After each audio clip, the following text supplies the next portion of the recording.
Well, what do you know? Another so-called evangelical leader has become a mouthpiece for the left-wing secular globalist Democrats. We're going to take a look at the massive fail over at Christianity Today and their call to have President Trump removed from office, and why such a call is just being laughed at by the vast majority of evangelicals who are solidly standing with President Trump. You're going to love it. Greetings, everyone. Dr. Steve here. All right, so some of you may be privy to a publication called Christianity Today. It was founded by Billy Graham several decades back, 1956. It's historically been the voice, the public voice of the modern evangelical movement, which of course Billy Graham was the de facto head. And I absolutely loved Billy Graham. He was an amazing man. He was quite instrumental in my own conversion to Christianity. Well, it was quite the surprise for many to hear of an editorial that was published the other day from the editor-in-chief of the magazine, this guy named Mark Galli, who came out in support of impeachment. And he called for President Trump's removal from office, which is a clear signal to me, at least, that this guy Galli is in La La Land. I don't know what he's been smoking, but if he actually thinks that the removal of the president from office is even a remote possibility, in reality, he's frankly delusional. But nevertheless, he shows off his inaptitude by stating that the facts in this case are unambiguous. The President of the United States, according to him, this fellow, attempted to use his political power to coerce a foreign leader to harass and discredit one of the president's political opponents, Joe Biden. Now, this was both unconstitutional and profoundly immoral, was the term he used. Now, look, it's really a sad day when you read such civic illiteracy presented as learned opinion. Does Galli really have to be informed that the Justice Department looked at the transcript of Trump's conversation with Ukrainian President Zelensky and came to the exact opposite conclusion? In fact, Trump's mention of Biden was an aside issue. If you read the transcript for yourself, Trump wanted a newly elected president to Ukraine to look into the corruption that was behind the attempt to thwart the 2016 election here in the States. That's what he wanted him to look into. And then said that he thought eventually this would lead Zelensky to Biden's involvement in Ukrainian corruption that he publicly boasted about, which you can watch on YouTube. So isn't it interesting that this Christianity Today editor came to such a different opinion than the Justice Department did? Isn't it interesting that at Christianity Today, the call to investigate corruption is more corrupt than the actual corruption itself? Does this editor have to be reminded that Zelensky himself said there was no hint of any quid pro quo on President Trump's part, or Trump asking anything inappropriate? What does that say about Zelensky? Is he profoundly immoral too? So this guy, Galli, then went on to actually say, I kid you not, he went on to say that the impeachment proceedings in the House of Representatives have, quote, illuminated the president's moral deficiencies for all to see, close quote. The impeachment proceedings. Now, just in case you don't know what he's referring to there, he's referring to the kangaroo court overseen by Schiff and Nadler. These were the hearings where not a single eyewitness had firsthand knowledge of anything done inappropriately or wrong, who then testified that it was their best guess, that they supposed, that they interpreted, that they thought President Trump acted inappropriately and wrong. Yeah, those impeachment hearings, okay, just in case you didn't know what he was talking about. According to the representative of evangelical Christianity, those hearings revealed to us President Trump's moral deficiencies. Dare I say it, I think this editorial is doing much the same thing for our author. If he even had a shred of integrity, he would decry this entire impeachment process as nothing but a circus and a sham that in the end hasn't even been delivered to the Senate because it's so pathetic. This moral myopia, right, evidenced by this editor here, is so sad and pathetic. And no one called that out more than Franklin Graham, the son of the founder of the magazine of Christianity Today. He was very upset that the editorial invoked his father's name in justifying the removal of President Trump. Franklin Graham informed all of us the inconvenient truth that his father, in fact, voted for President Trump and supported him fully. In fact, Franklin Graham said that his father believed that Trump was precisely the man God had ordained for the time we are living in, and that his father had distanced himself from Christianity to today some time ago, and this largely because of the magazine's discernibly left-wing turn. It's widely been recognized that Christianity today long ago forfeited any semblance of moral authority for Christian matters. Hence why I think it's not a coincidence that they're being celebrated today by the who's who of left-wing Marxist, leftist, secular ideology.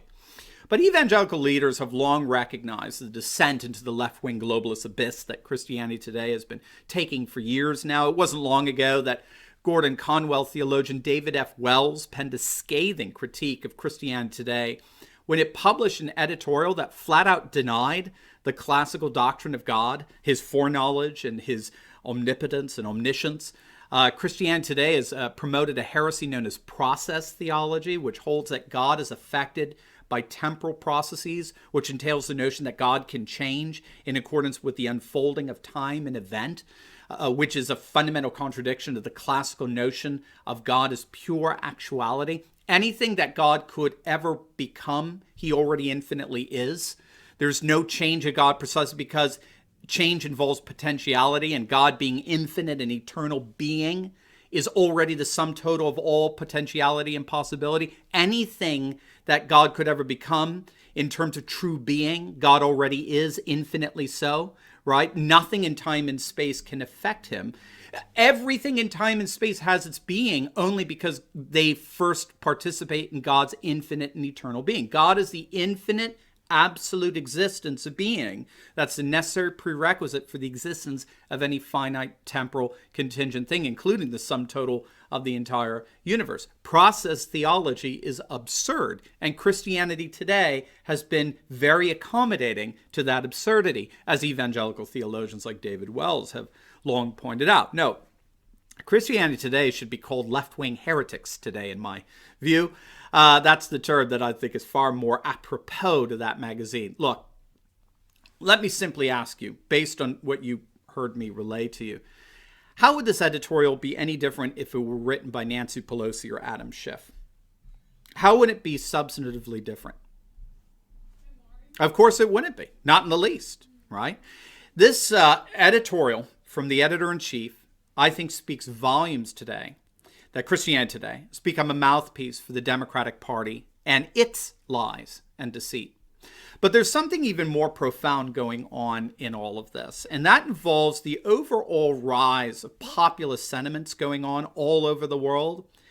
In a globalized world, there's arisen a massive divide between the ruling class of any particular industry in society on the one hand and the populace on the other. And what's happened is that the ruling class is governing in accordance with values that no longer cohere with the values of the vast majority of the populace. Again, Brexit was a perfect example of this, right? For the first time in decades, the vast majority of the British population voted for something that the vast majority of the ruling class did not want. That was the fundamental problem of Brexit. For the first time in decades, right? Get this. The vast majority of the populace voted for something that the vast majority of the ruling class did not want. Well, something else happened shortly after Brexit passed, didn't it? And that was the election of one Donald J. Trump to the presidency of the United States. And what that election meant was that the decades of open borders and globalist economic practices of shipping our manufacturing jobs overseas and the calling of our culture, customs, and traditions as racist and bigoted and sexist and homophobic had finally met their match. As far as the Oval Office was concerned, those days were now over. And so Trump represented a profound disruption to all things globalist, and therefore a profound disruption to the discrepancy between the ruling elites and the populace. The populace now was going to get what they wanted. They wanted a president who was going to tell the ruling elites that their days were over. And a new nationalist populist age was beginning. And nowhere are we seeing that ruling class versus populist dichotomy more evident than in the church, the Christian church. Whether the so-called evangelical leader likes it or not, whether he likes it, whether the faculties at America's evangelical colleges like it, or whether Russell Moore or any of these other globalist, cultural Marxist evangelical leaders like it or not, The vast majority of evangelicals no longer listen to them. They stand with President Trump. They stand with Trump because there's nothing he can say or do that could even come close to the reprehensible evil that the modern left has become in our world. I'll say that again. The vast majority of evangelicals stand with Trump because all the moral myopia in the world can't compare with the reprehensible evil that the modern left has inflicted on our world. And that is what makes this editorial so odious. You see, when all is said and done, Trump is guilty of only one thing. He is guilty of violating globalist norms. He's guilty of violating globalist truth, globalist facts. He's guilty of violating the norms of globalist fabricated reality. That's the real reason why this guy Galley over at Christianity Today has become the mouthpiece for left-wing liberals. They keep and protect globalist norms while Trump violates them. See, according to our ruling class, you're not supposed to build a border wall. You're not supposed to love your customs, culture, and tradition, since to be educated today means that you now see all of your American cultures, customs, your Western cultures, customs, and tradition as bigoted and sexist. A truly educated person means that globalism is good and nationalism is bad. Elites should be running the world. The populace is ignorant and nativist and bigoted. You see, that is the sin that Trump has committed. That is what's so profoundly immoral. He's refusing to recast and redefine Christianity in globalist terms. And that's precisely why the vast majority of evangelicals are standing with Trump. That's why evangelicals and Catholics and Orthodox and atheists and agnostics and all kinds of people are all standing together with Trump. We stand with him because we stand together against the lies and the deceit of a globalist world order made up of a ruling elite that have lived to see their days in power inevitably collapse.